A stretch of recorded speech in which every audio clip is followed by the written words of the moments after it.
Book 2, Chapter 4, Old Owl Well. Dawn broke reluctantly over Old Owl Well, the pale light illuminating the ruined watchtower that stood half-collapsed, its ancient stones scattered like discarded memories across the muddy courtyard.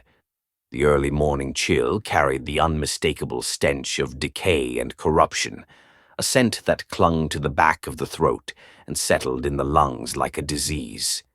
In the courtyard, Morthal's magical longsword cleaved through the air, striking a zombie squarely in the chest. The blade cut deep, yet the undead creature merely staggered backward, dark ichor seeping from the wound as it lurched forward again with terrible persistence. "Strike harder, damn it," he muttered. His voice pitched low enough that only Ilara, fighting at his side, could hear the edge of uncertainty beneath his command. Ilara pivoted with dancer's grace, his twin blades carving precise arcs through putrid flesh. Each strike was deliberate, calculated, yet his opponent absorbed the wounds with terrible indifference. Dark fluid oozed from a dozen cuts, but the creature's vacant eyes remained fixed, its advance unhalted. "We should have dropped them by now," Ilara said, his voice tight with exertion. Behind the two zombies, a crimson-robed figure stood before a tent. The red wizard watched their struggle with clinical detachment, his shaved head adorned with intricate tattoos that seemed to writhe in the morning light, his lips curved into the faintest smile of amusement. A hollow groan echoed from the tower ruins. Ilara risked a glance toward the sound, his blood running cold as a gray-skinned figure emerged from the shadowed doorway, its movements jerky yet purposeful. Before Ilara could call a warning, two more followed, then three, an impossible number spilling forth like maggots from a wound. Morthal's gaze followed Ilara's, his face hardening with resolve rather than fear. "By Helm's shield," he whispered. The two locked eyes across the space between them, a moment of perfect understanding, passing without words. "I must withdraw to invoke Helm's power," Morthal murmured, his voice tight with controlled urgency. "But these abominations won't yield ground." Ilara nodded, the slight movement betraying the tension coiled in his shoulders. "We must strike down one of them," he replied, though the tremor in his voice belied his confident words. The red wizard raised his staff, a twisted length of blackened wood inscribed with symbols that hurt the eyes to look upon directly. "Your god cannot hear you here," he called, his voice carrying a cultivated accent that spoke of lands far to the east. "This ground belongs to Thay now." He gestured with fluid grace, and gray smoke curled from the head of his staff, serpentine and purposeful. It twisted through the air, finding Ilara with unerring precision, coiling around his sword arm. Where it touched, sensation fled, replaced by a creeping numbness that spread from fingertips to elbow in heartbeats. Ilara gritted his teeth against the sensation, his grip on his sword weakening even as he fought to maintain his stance. "Red Wizard," he spat, the title itself a curse. "Your kind leaves scars that never fade." The wizard's smile widened, showing teeth too perfect to be natural. "You are flattering me," he observed, his voice like silk drawn over stone. From her position behind a crumbled section of wall, Doreen had heard them. She fixed her gaze on the red wizard. Drawing an arrow with practiced efficiency, she muttered, "Let's cut this reunion short." She knocked the arrow, drew back, and exhaled slowly to steady her aim. The bowstring hummed as she released, a sound of whispered verdict, the sweet prelude of death that only she could orchestrate. The arrow cut a clean path through the morning air, striking the wizard squarely in the chest with enough force to stagger him backward. His expression of smug superiority faltered, replaced by momentary shock as he looked down at the shaft protruding from between his ribs. "How pathetic," the red wizard said, his voice strained but still controlled. His eyes narrowed as he searched for the source of the attack. The desperate gambit of the powerless. With a fluid gesture of his staff, the red wizard uttered a single powerful word. Decay. And the closest zombie facing Morthal crumbled to dust, the particles scattering across the muddy courtyard like ash. The wound in Wizard's chest sealed itself around the arrow shaft, which blackened and fell away as if consumed by invisible fire. The red wizard turned his cold gaze toward Doreen, eyes narrowing with calculated malice. Dust reclaimed for flesh, he called out, his voice stronger now, resonant with renewed power. The ledger must always balance, little archer. Morthal, suddenly freed from combat, seized the opportunity. He pivoted away from Elara, longsword clutched in one hand, while the other reached for the holy symbol hanging at his neck. I'll take the tower swarm, Morthal growled, charging toward the mass of undead spilling from the entrance, his face set with grim determination. Beyond the crumbling perimeter, Zira picked her way through the detritus of fallen stones. The morning air hung heavy with moisture, not quite rain, but dense enough to transform her meticulously arranged hair into something wilder, more untamed, a state that would normally have vexed her to distraction. Now, however, her attention remained fixed on the sounds of battle echoing from the yard. "We're missing the battle," she murmured, her voice taut with barely restrained impatience. She glanced over her shoulder at Balin, who trailed behind her, his expression clouded with indecision. Balin's fingers drifted from the sword at his hip to the glaive strapped across his back, then back again. "Different weapons for different tactics," he muttered, more to himself than to Zira. "The wrong choice could be fatal." Zira's eyes narrowed, contempt flickering across her features. "And the right choice made too late is equally useless." Balin's response was lost as they finally rounded the last section of broken wall, the courtyard's chaos unfolding before them in a tableau of violence and unnatural motion. Morthal charged toward a mass of shambling undead, while Elara struggled against the lone zombie, his movements hampered by whatever spell the crimson-robed figure had cast. Zira's fingers traced patterns in the air, heat gathered in her palm, condensing into a point of searing light. "Sometimes," she whispered, feeling the familiar warmth of her innate power flowing through her veins. "Fire is the only true cleanser." The firebolt leapt from her fingertips, a streak of golden red fury that split the morning air. It struck Elara's opponent square in the chest, igniting the few rags of clothes that still clung to its rotting skin. The creature lurched, flames licking at its desiccated flesh, but its advance continued unabated, a walking pyre, no less deadly for its burning. Marvelous, the red wizard observed, his tone suggesting he was commenting on an interesting dinner rather than a battle. His eyes found Zira with unsettling precision. Another practitioner just joined our little gathering. Morthal's face hardened with grim determination. He pushed to the closing horde and raised his holy symbol high. In Helm's name, I command you, begone! Divine light erupted from the symbol, washing over the undead in piercing white rays. More than half of the zombies recoiled, their rotting bodies twisting away as if physically repelled. They faltered back toward the tower, groaning mindlessly. The red wizard sneered at this display of divine power, but before he could gesture with his staff again, Elara was able to put down his opponent and charge to attack the red wizard with his swords. Something in Red Wizard's face changed, not fear, but calculation. He muttered a curse and darted toward a gap in the wall. He's running! Doreen shouted. Elara let out a wordless cry of rage as the red wizard fled, his body tensing to give chase. The crimson robes stirred something deep in his memory. Not a specific face, but the sigils stitched into the fabric, the stance of practiced arrogance. Red wizards of Thay. He had crossed paths with their kind before, and it had not ended well. Ilara, hold the undead. Morthal's command cut through his fury. I'll handle the wizard. He hesitated, blades trembling with barely controlled rage, but turned back to face the 6 remaining zombies. This time, Morthal didn't trust Ilara's judgment, and perhaps he was right. Don't let him escape.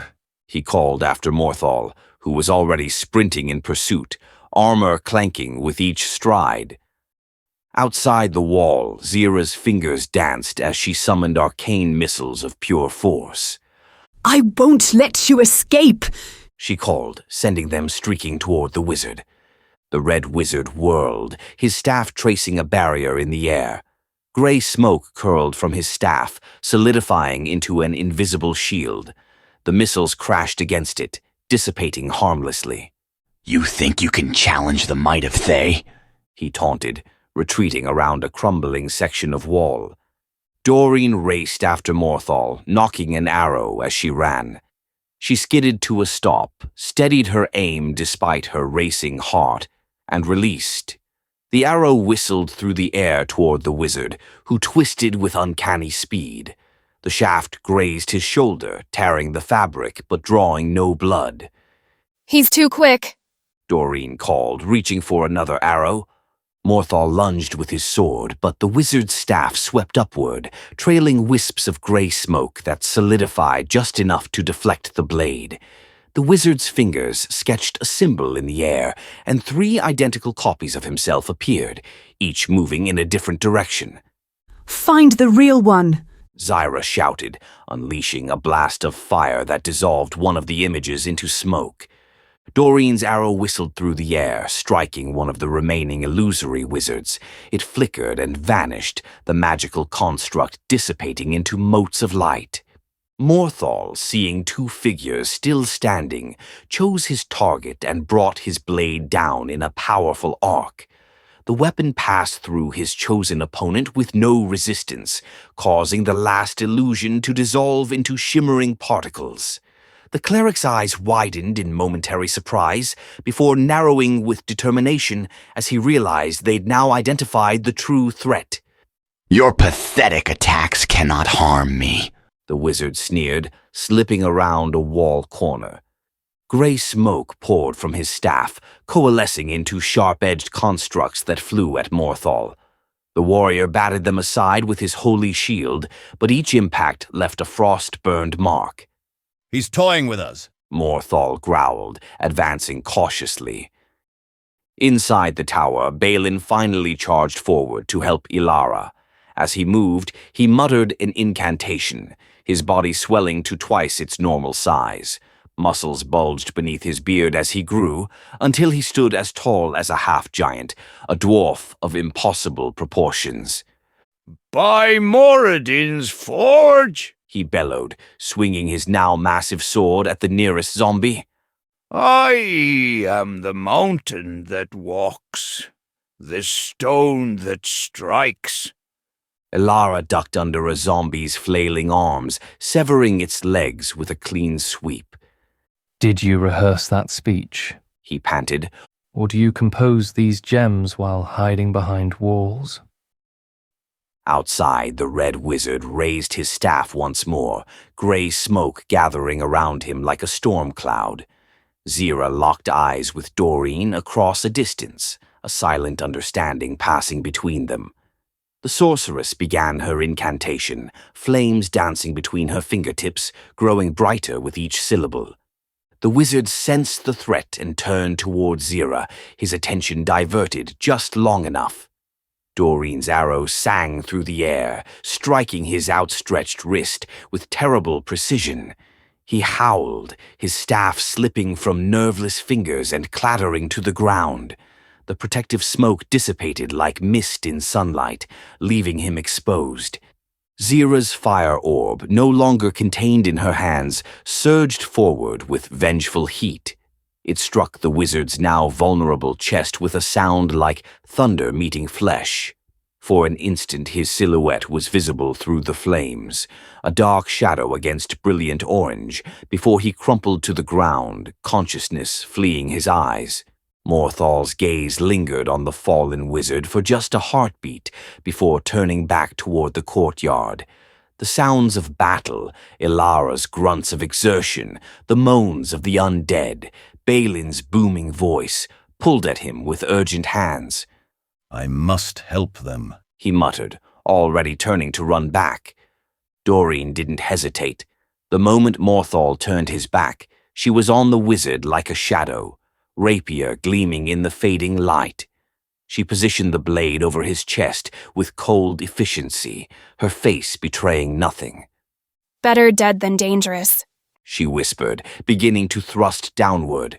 Doreen, stop! Zira's horrified voice cut through the air. She broke into a run, her heart hammering against her ribs. Morthal! She screamed. She's going to kill him! Morthal halted mid-stride, blood draining from his face. He spun around, his expression contorting with rage. For a terrible moment he was torn. Ilara and Balin needed him desperately, but he couldn't let this happen again. Not after Glasstaff, whether the man deserved it or not. Helm, forgive me, He murmured, as he abandoned his post and sprinted back toward Doreen and the fallen wizard. Inside Doreen's mind, a cold calculation unfolded. They were approaching too quickly. There wasn't time for a killing blow that wouldn't be witnessed. She recognized the pitch of their voices, the righteous indignation. It was the same tone they'd used after Glasstaff, the same judgment. They don't understand, she thought bitterly. They never will. This is survival. Still, she wasn't ready to lose her place in the group. Not yet. There was still profit to be had, protection in numbers. So when they came within sight, Doreen deliberately held her blade aloft, poised for a killing stroke, but deliberately frozen in the act, as if they'd interrupted her just in time. Doreen, no! Zira cried, only steps away now. We need him alive! Morthal was right behind her, his face purple with rage. Stand down! Doreen studied them both with the detached precision of a hunter assessing prey. Zira's hands trembled, her magic depleted, her moral outrage making her weak. Morthal's eyes betrayed him, the flicker of doubt beneath his certainty, the way his gaze darted between her blade and the fallen wizard.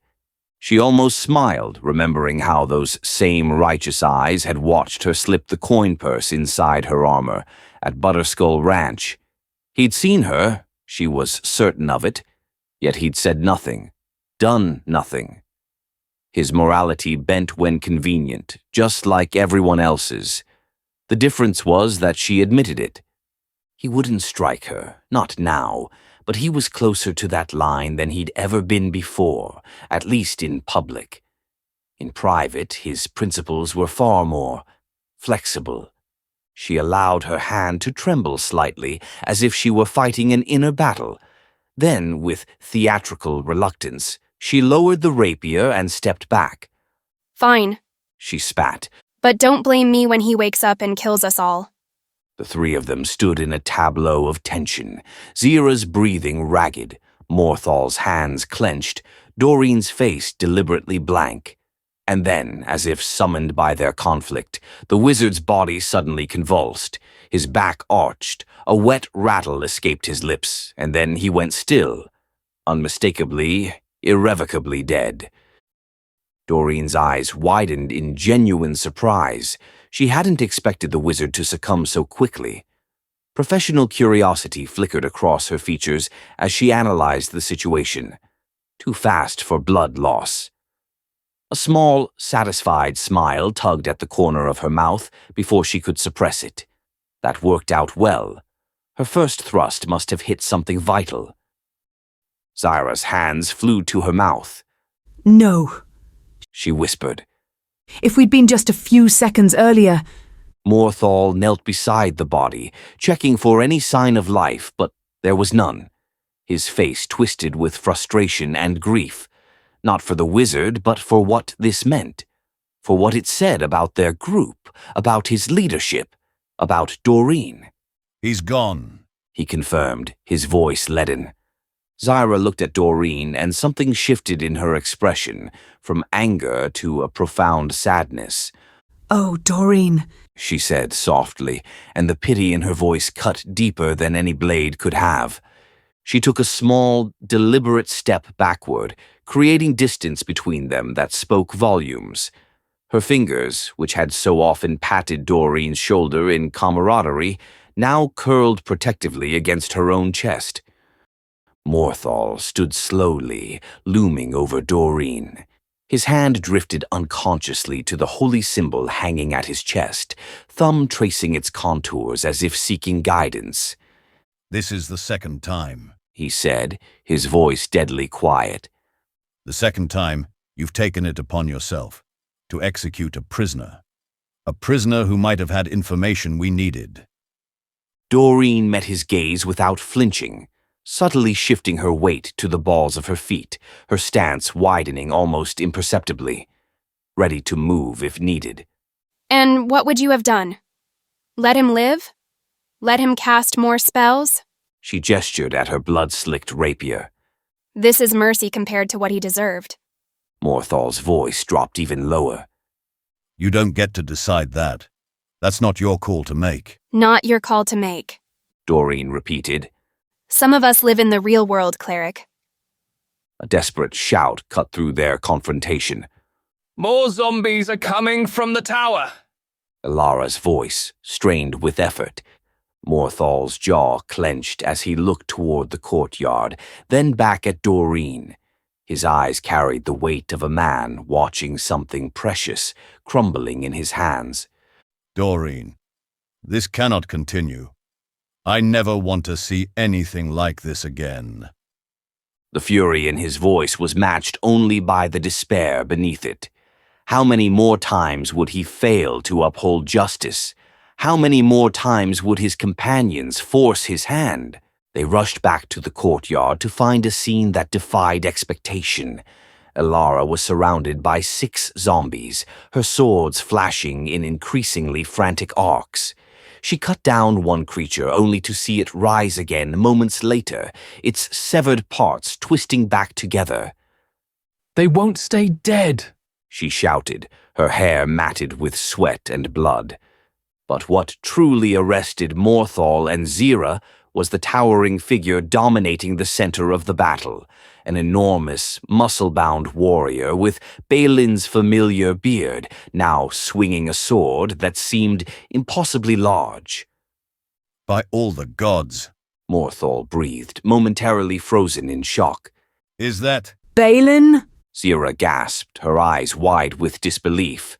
How is he? When did he... The dwarf had somehow doubled in size, his formerly stout frame now bulging with mountainous muscles, his armor strained at the seams, stretched to its limits by this magical transformation. As they watched, Balin roared and brought his massive blade down on a zombie, cleaving it in two. But mid-swing, something went terribly wrong. His battle cry transformed into a strangled yelp.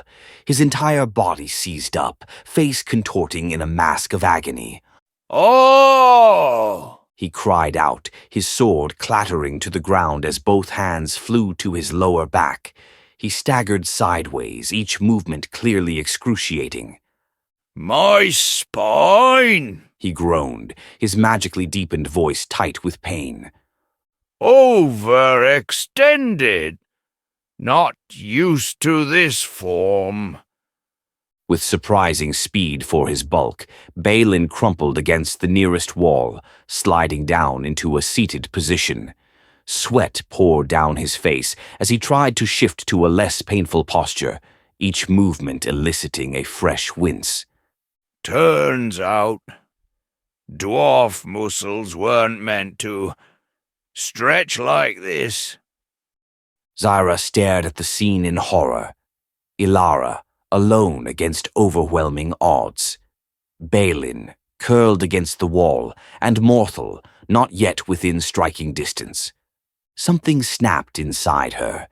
Without conscious thought, she darted forward, closing the distance between herself and the zombies surrounding Ilara. Get away from him! Zyra screamed, feeling an unfamiliar rush of protective fury. She had always kept her distance in battles, relying on magic from afar. But now, seeing Ilara's desperate fight, something primal overrode her caution. Zyra, stay back! Ilara shouted, but it was too late. Zyra thrust her hands forward, summoning a wall of flames between Ilara and 3 of the zombies. The fire caught them, their dry flesh igniting like kindling. But one of the creatures lunged through the flames, its burning fingers closing around Zyra's arm. She screamed, not in pain but in visceral disgust. The touch of undead flesh against her own sent waves of revulsion through her entire body. She could feel the cold, rubbery pressure of its fingers, smell the putrid stench of rotting meat, see the maggots squirming in the creature's flesh. Get off me! She shrieked, her voice cracking with horror. Another zombie seized her leg, its teeth snapping inches from her thigh. She felt its fingers break her skin, drawing blood. Zyra's control shattered. Fire erupted not just from her hands, but from her entire body, a corona of flame that engulfed everything within arm's reach. The zombies holding her were incinerated instantly, reduced to ash. Ilara! She called, stumbling toward her friend. Together they stood back to back, Zyra's flames and Ilara's blades creating a deadly perimeter. Morthal rejoined the battle, his holy symbol blazing with divine light. Spiritual energy coalesced beside him, forming the shape of a gleaming warhammer that struck at the zombies from behind. Helm, bless our weapons and guide our strikes, he intoned. A soft glow settled over Ilara and Zyra, strengthening their resolve. Despite their combined efforts, the zombies kept coming. 5 of them surrounded Ilara, their decaying hands grasping at his armor, pulling him down. He cried out as they dragged him to the ground, clawing at his arms. Ilara! Zyra screamed, panic rising in her throat. She thrust her hands forward, summoning another blast of fire that consumed 3 more zombies. The flames licked dangerously close to a nearby tent, igniting its edge. Watch the fire! Doreen shouted, racing toward the burning tent. She ducked inside before it could be fully consumed, presumably to salvage whatever might be inside. Zyra, focused entirely on saving Ilara, unleashed another wave of fire. The last zombie fell, but the flames spread rapidly to the tent where Doreen was searching. Inside the burning tent, Doreen coughed and sputtered, the smoke stinging her eyes. Yet she continued her search, fingers deftly sorting through the wizard's possessions. A green ring, a pouch of coins, an empty jewelry box, a scroll, and a pendant.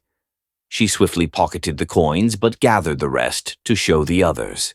As the battle ended, the full impact of what had happened hit Zyra like a physical blow. The wound on her leg throbbed, but the physical pain was nothing compared to the feeling of contamination. The undead had touched her, had broken her skin. She could still feel the cold, rubbery fingers against her flesh, as though the sensation had been branded into her nerves. The putrid smell of decay clung to her nostrils, refusing to dissipate even as she gasped for fresh air. She staggered away from the others, fell to her knees, and retched violently. Her stomach heaved until there was nothing left, but still the feeling of defilement remained. Even now, she could swear she felt something crawling beneath her skin where those fingers had pressed. Zyra? Ilara approached cautiously. Are you hurt? Zyra's breathing came in rapid, shallow gasps. Black spots danced at the edges of her vision as her hands flew to her clothes, tearing desperately at the fabric where the zombies had touched her.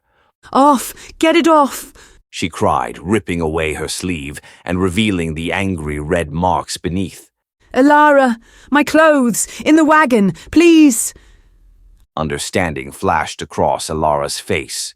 I'm going, he said, already turning to sprint toward the distant wagons. There's that well, Morthal said, concern replacing the anger in his eyes as he gestured to the stone structure nearby. Zyra didn't wait for further permission. She stumbled to the well, seized the bucket, and began pouring the icy water over her arms, her shoulders, her legs, anywhere the undead had touched her. Her teeth chattered violently, but she kept scrubbing at her skin, her fingernails leaving red trails across her flesh. Doreen watched from several paces away, her lips pressed into a thin line. Gods above. She muttered, just loud enough to be heard. It's just some rotting flesh. We've all been covered in worse. She shook her head, pocketing the items she'd salvaged from the tent. The princess needs her bath, apparently. Give her space. Morthal commanded, turning his back on the scene and gesturing for Balin to do the same. The dwarf, now shrunk back to his normal stature, complied with an uncomfortable wince, still nursing his injured back as he turned away from Zira's increasingly frantic washing. Ilara returned, breathless, a bundle of clothing clutched in his arms. He approached with his head turned to the side, eyes averted, in obvious discomfort. Here, He said, holding out the bundle while carefully looking elsewhere. I brought your clothes, and also... He awkwardly fumbled in the bundle and produced a small vial and a wrapped bar. your soap and perfume oils. I thought you might want them. The gentle consideration in Ilara's voice, combined with the shock of the cold water against her skin, finally began to penetrate Zira's panic. Her frantic movements slowed, and she became aware of herself, of her torn clothing, of her exposed skin, of her friend's concern. Thank you. She whispered, the words barely audible. She took the items from Ilara with shaking hands, their fingers briefly touching. The simple human contact, so different from the rotting touch that had sent her spiraling, anchored her further to reality. The cold water gradually restored her senses. Blinking as if waking from a trance, she looked around at her companions, at Morthal and Balin with their backs turned, at Doreen's thinly veiled contempt, at Ilara, still turned away out of respect. Thank you. She said again, louder this time. I'll be fine now.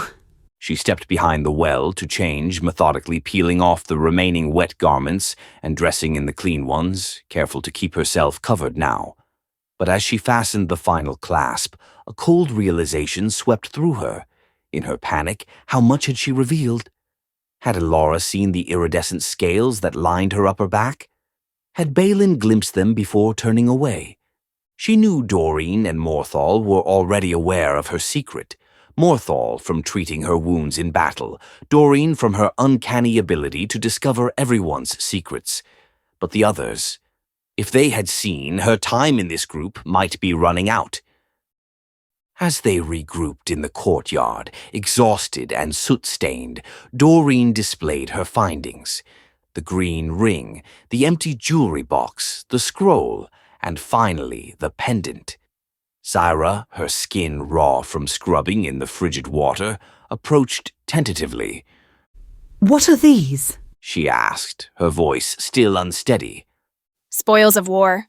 Doreen replied with a shrug. Zyra reached for the pendant, curiosity momentarily overriding her disgust. The moment her fingers touched the cold metal, something changed. A whisper slithered into her mind, a deep, resonant voice speaking words she couldn't quite make out, but which sent ice through her veins. What is it? Morthal asked, noticing her reaction. Zyra gasped and dropped the pendant as if it had burned her. It fell to the ground with a dull thud, innocuous once more. It spoke to me. She whispered, backing away. A voice in my head. Morthal frowned and carefully picked up the pendant, holding it by its chain. What did it say? Zyra shook her head. I couldn't quite hear the words, but the voice... She hugged herself, suddenly cold again. Fear grew inside me. Morthal studied the pendant for a long moment, then tucked it away inside a small pouch. Perhaps it's best that I hold on to this, He said gravely. Objects that whisper rarely have good intentions. Among the rescued items was a folded letter, its edges charred. Morthal read it aloud, his expression growing more troubled with each word. When he finished, a heavy silence fell over the group. A Dracolich. Zira whispered, wrapping her arms around herself. They want to resurrect an ancient dragon as an undead. And not just any dragon, Balin said grimly. Voragox, the same dragon that destroyed the Wave Echo Cave centuries ago. Doreen twirled the green ring around her finger thoughtfully. At least the wizard's dead. One less problem to deal with. And this Nesnar is part of it. Morthal added grimly. He's at Wave Echo Cave, working with something called the Cult. Ilara's brow furrowed. Could he be working with the Black Spider? Or perhaps they are one and the same. Morthal suggested. The Black Spider could be a title, not a separate individual. Either way, Doreen said. it seems our path is clear. We need to find this Wave Echo Cave. As midday sunlight cast harsh shadows across Old Owl Well, each member of the party retreated into their own thoughts. Zira washed her arms once more, methodically rubbing at skin already raw from her earlier frantic scrubbing. Ilara sharpened his blades with a mechanical precision, her gaze fixed on Zira, but her eyes seeing only memories reflected in his distant stare. Balin sat gingerly against a stone wall, wincing as he shifted positions to ease his injured back. Morthal prayed in silence, asking Helm for guidance he feared would never come. And Doreen watched them all, calculating her odds, measuring her worth against their morals, and wondering how long she could play by their rules before necessity forced her hand again. The letter's implications hung over them like a storm cloud. Wave Echo Cave, the Black Spider, a cult devoted to a multi-headed queen, and the possible resurrection of a dragon whose wrath had once destroyed everything in its path. None of them voiced what they were all thinking. They might be walking directly into the jaws of something far deadlier than they had ever imagined.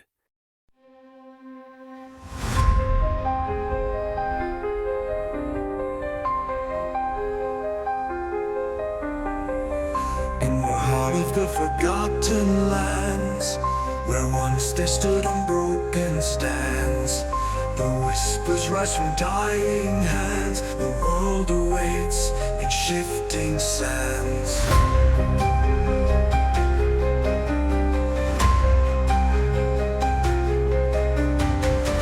The rivers bleed, the stars have fled. Shadows feast on dreams once shared. Ancient trees, their leaves now dead. A plea for light, a silent thread. The realm is breaking, the cracks run deep. The voices call from the dark they keep. We need the heroes, the lost they roam, to turn their eyes back to their home. The realm is breaking, the cracks run deep.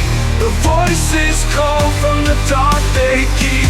We need the heroes, the lost they roam, to turn their eyes back to their home.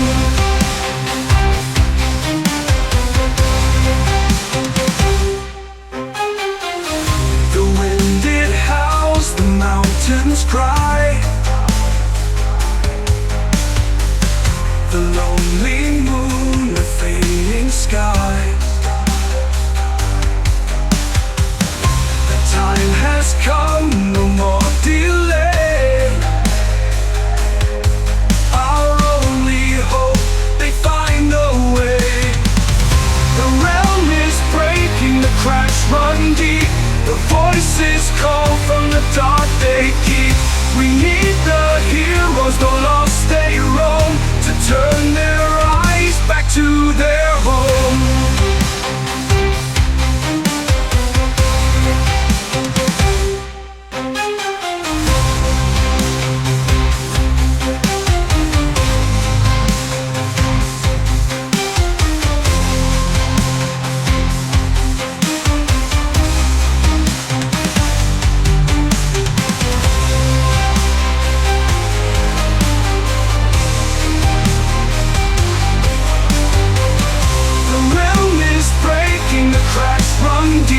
The voices call from the dark they keep.